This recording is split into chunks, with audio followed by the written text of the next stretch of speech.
Hey, Homestead! Welcome to episode 7 of Couch Convos. Today we're going to be talking about lit syllabi and how the Yep. books teachers choose affect the general education. Yeah. Yeah. I can't believe this is our second to last podcast. Yeah. I know, we're wrapping up the year, but we thought it'd be really interesting because there's been a lot of talk about, the syllabi, and I think a lot of students either love it or they hate it, you know? Yeah. And I think a lot of things are, some people say the books are really obvious or that the concepts are just, really analytical, and I don't know, I think I kind of agree. I feel like overanalyzing something kind of takes the fun out of it, but we will talk about it further today. So Aashka, why don't you get us started? You're in what lit classes this year? I'm in AP Literature and Writing. So how's that going for you? I think it's going pretty well. It's a lot more books in such a short time frame than I'm used to. Yeah. I feel like we're reading books at the same time. Really? Which we have independent reading books, and then we had we're finished with all the books because AP test is next week, but we had an independent reading book, and then we had a book that we were reading as a class. I do feel the independent reading book, because it's independent, we didn't really go over it as a class, and it was just kind of something you read for the AP test to prepare yourself, rather than something that you're analyzing. Yeah, I get that. And I know that independent reading books is something that's instilled from a very early age. I remember being, the minute I was able to read, and kids in my class were able to read, we had those little book logs where you had to log, your words or, the books that you read and stuff. So how do you think at a high school level, how do you think that affects students? Having to read for, personal development, but also for an assignment. I think I do see the good part of independent reading books, because it helps you build your critical thinking by yourself without kind of needing to handhold your teacher to feed you what you need to know from the book, and it kind of allows you to have your own interpretation and your own meaning to this work that you might have when you read as a class, but it's unique in that you're not being influenced by other perspectives. I do think being influenced by other perspectives is important, though. Oh yeah, 100%. It's kind of scary when you see people who have gone this far without experiencing another perspective or reading books that are only written by a specific group of people. It really does take a toll on how you see things socially and how you interact, you know? Yeah. Yeah, I think that's really cool. What about for your class books? Because I know Hamlet has a lot of. I'm an AP Lit. Oh, AP Lit. I did sorry. take Hamlet, Yeah, though. Yeah. I mean, for our class books, I did like them. I felt they had I feel in both Hamlet, because it had that giant restructure, right when we entered. Yeah. So it was they were aiming for diversity in terms of that, and it wasn't just old white man books. And then with AP Lit, I do feel there was also a good diversity, because I feel there was a mix of contemporary stuff and more stuff that happened in the 1800s, and that helps you build a better sense of critical thinking, because these books are written differently. Yeah. Frankenstein is going to be structured differently to the hate you give. Yeah. We haven't read that in AP Lit, but that's a... Yeah, wait, I know some classes who have read that. I don't think I have read that either, but I don't think I want to. But if I have to, I will. It's cool. Yeah. Yeah, we're in totally, completely different levels of, lit right now. Yeah. I know that when I was in freshman lit, that was, 3 years ago, and you're a sophomore, so for you that was, just last year. Yeah. So what's kind of your perspective on, lit lit and, world lit? I think lit lit has always been a subject that I was always more comfortable with growing up. I've never been the math science person. I've always been more the humanities lit person. Although sometimes I feel it's just really I feel I'm analyzing every single sentence. And I guess that's just something we're going to have to get used to, because I know that in advanced classes, you guys go over a lot and you go like really deep into thought, which is cool. I'll be honest, I don't remember much about my freshman lit class. Oh, excuse you. I don't remember much about my freshman lit class because it was just like the default, like, oh, Romeo and Juliet. And I think a lot of it like boils down to reading level.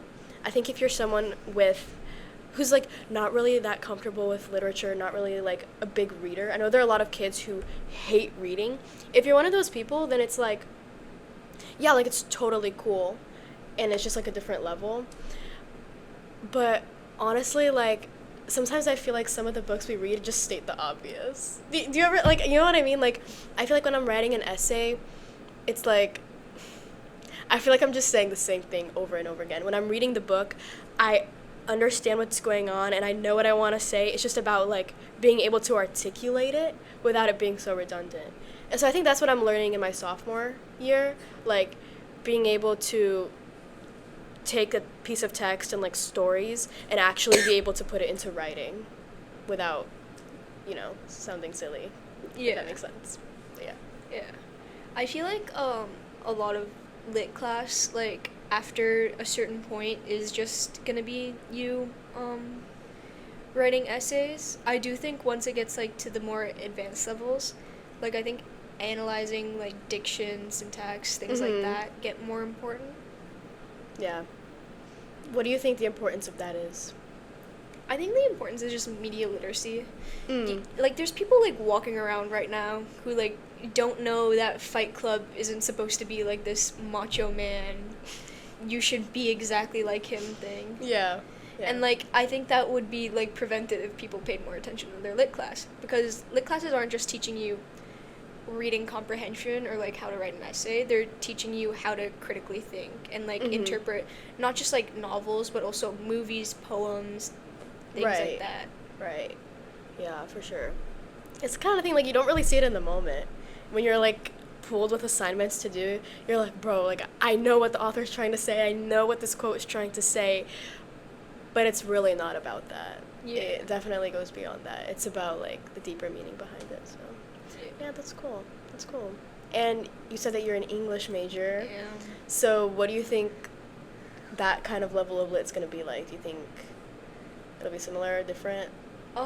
So I did have an opportunity to like sit into a lit class at my like the college I'm going to. Cool. Oberlin College. Squirrels. Okay. Okay, go squirrels. Squirrels. Okay. Anyways, and it's like structured really similarly to Hamlet. Oh, okay. Actually, it's like not like just it's not like in class essays like AP Lit. It's like more discussions. You're just basically discussing the book you've read and like what certain scenes meant to you, specific pages. It's like that. Not at all like it's not like you're not being taught. It's more that you're releasing thought with other people. I understand. So like you're given the material and it's like here, like make something out of it, like you know what I mean? Yeah. They're assuming you already know how to critically think and now they're just trying to make you critically think. Wait, yeah. That's crazy. Yeah, I've heard a lot about that.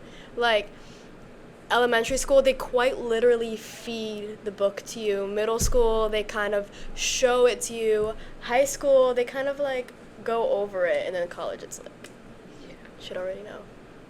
Yeah. I think any other thoughts? Do you think it's like going back to media literacy? I think it's like 21% of the United States reads at a sixth grade level, I believe. Are we serious? Or no, 21% is illiterate. I think more than that speaks at a sixth grade level. No, that's not good. Reads at a sixth grade level, and I think that's because people like check out. Yeah. After. Middle school. And they check out. Yeah. And I do think it's a good thing that, like, at Homestead, our curriculum is teaching you to critically think and is, like, rather than... Yeah. Let's admit it. It's not always fun. Let's be so real. Like, when I have to sit there with a piece... Okay, like, if my lit teacher's watching this, I love you. Like, thank you for all you do. But, like, it's not fun having to sit with a paper and having to write, like, paragraphs and paragraphs about a sentence. Yeah. But, I mean, like, it's definitely the way to go when you want to advance, right? So you can go past the 6th grade reading level. I think it's, like, lit classes are, like, a lot different for you guys. Because for us, we didn't have ChatGPT till junior year. You, like, came into your freshman year with that. Yeah. With AI. Yeah. And so now our essays were take home. We got to write them ourselves. Yeah. We got to actually get in a mood, be in a space we were comfortable in. But you guys are, like, forced to sit in class. Yeah. And stare. And it's awful, especially because handwritten essays are coming back because of ChatGPT. Yeah. Or, like, lockdown browser. So that means, like, I can't go home and, like, dwell on it and think about it and then come back to it. No, it's like you have an hour and 30 minutes, like, and I have lit 6th period. How am I supposed to do critical thinking at the end of the day? Like, it's really hard. Yeah. But yeah, I understand what you mean. It's definitely a big difference. So, yeah. But who knows? Maybe the next class of students will have a different experience, or or maybe not. I don't know. But yeah. Do you think that we should make any changes to our curriculums now? I know that essays are written in essays for freshman and sophomore lit are, like, written in class. Yeah. I do feel like having lockdown browser also just kind of makes it so that you're not going to chat GPT. Actually, people are going to chat GPT. Yeah, people will chat GPT an essay. They People will chat GPT anything. They will. I once saw a kid chat GPT a Socratic seminar. Are we serious? Yeah. Are we so serious, bro? Yeah.